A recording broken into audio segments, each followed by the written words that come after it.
தேர்தல் ஆணையம் சட்டசபை தேர்தலில் வாக்களிப்பதற்கு சான்றாக 11 ஆவணங்களை தேர்தல் ஆணையம் அறிவித்துள்ளது. தமிழக தலைமை தேர்தல் ஆணையம் வெள்ளியன்று அறிக்கை வெளியிட்டது.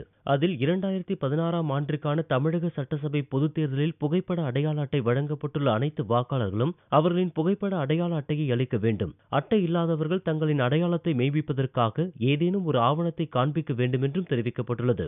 பாஸ்போர்ட், ஓட்டுநர் உரிமம், பொது நிறுவனங்களால் தொழிலாளர்களுக்கு புகைப்படத்துடன் வழங்கப்பட்ட பணி அடையாள அட்டைகள், வங்கி மற்றும் அஞ்சலக கணக்கு புத்தகங்கள், நிரந்தர கணக்கு எண் அட்டை, தேசிய ஊரக வேலை உறுதியளிப்பு திட்டத்தின் பணி அட்டை, மருத்துவ காப்பீட்டு ஸ்மார்ட் கார்டு, ஓய்வூதிய ஆவணம் உட்பட 11 ஆவணங்கள் ஏற்றுக்கொள்ளப்படும் என்றும் தெரிவிக்கப்பட்டுள்ளது.